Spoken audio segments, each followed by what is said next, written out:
पहले गाँव के ब्याह, पहले गांव में न टेंट हाउस थे और ना थी कैटरिंग, थी तो बस सामाजिक का। गांव में जब कोई शादी ब्याह होते तो घर घर से चरपाई आ जाती थी, हर घर से थरिया, हर घर से कटोरिया, लोटा, करछुल, कराही इकट्ठा हो जाता था और गांव की ही महिलाएं एकत्र होकर खाना बना देती थी।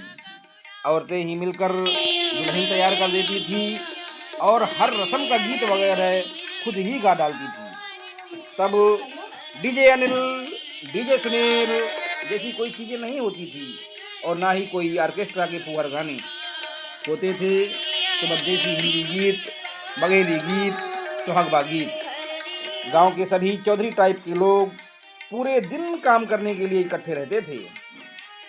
हंसी ठिठोली चलती रहती और समारोह का कामकाज भी चलता रहता था। शादी ब्याह में गांव के लोग बारातियों के खाने से पहले खाना नहीं खाते थे, क्योंकि यह घरातियों की इज्जत का सवाल होता था। गांव की महिलाएं गीत गाती जाती और अपना काम करती रहती थीं। सच कहूं तो उस समय गांव के सामाजिकता के साथ समरसता होती थी। खाना परसने के लिए गांव के लड़कों का गैंग एनी टाइम इज्जत संभाल लेते थे। कोई बड़े घर की शादी होती तो टेप बजा देते, जिसमें एक कॉमन गाना बजता था, मैं सेहरा बांध के आऊँगा मेरा वादा है, और दूल्हे राजा भी उस दिन खुद की किसी युवराज से कम न समझते थे। और एक गाना चलता था, उठा ले जाऊँगा तुझे मैं डोली में।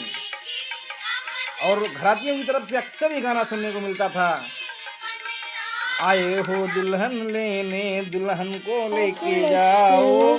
और बारातियों की तरफ से आए हम बाराती।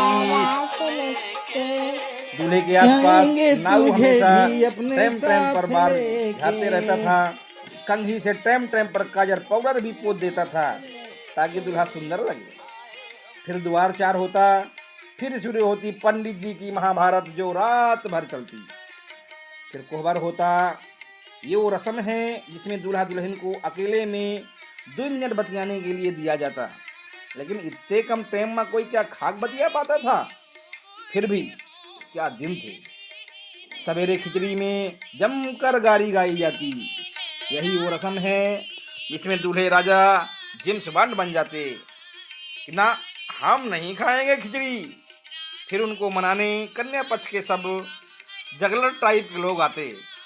अक्सर दुल्हा की सेटिंग अपने चाचा या दादा से पहले ही रहती थी और उसी अनुसार आधा घंटा की पौन घंटा रिसियाने का क्रम चलता। और उसी से दूल्हे के छोटे भाई सहबाला की भी भौकाल टाइट रहती थी। लगे हाथ वो भी कुछ न कुछ मांग ही लेता, लहा ही लेता था। फिर एक जयघोष के साथ खिचड़ी के गोले से एक चावल का कण दूल्हे के होंठों तक पहुंच जाता और एक बुझई मुस्कान के साथ वर और वधू पक्ष इसका आनंद लेते। ये थे वो दिन। उसके बाद अचर धरा हुआ, जिसमें दूल्हे का साक्षात्कार वधू पक्ष की महिलाओं से करवाया जाता था। उस दौरान उसे विभिन्न प्रकार के उपहार प्राप्त होते थे और फिर विदाई की रस्मों की तैयारी होती थी और दुल्हन विदा होकर अपने घर को जाती थी। क्या दिन थे। और वही आज देखिए सब कुछ चंद घंटों में सिमट गया है। पहले से बुक कर दिए, ना तो 4 दिन की झंझट, ना 10 दिन पहले से तैयारी। बस 4 घंटे में सारा कार्यक्रम हो जाता है। खाना लगा दिए बफर सिस्टम में, इसे खाना है खाइए, नहीं खाना है मत खाइए। दोस्तों ऐसे ही और नई जानकारियों के लिए हमारे साथ जुड़े रहें। आपका अपना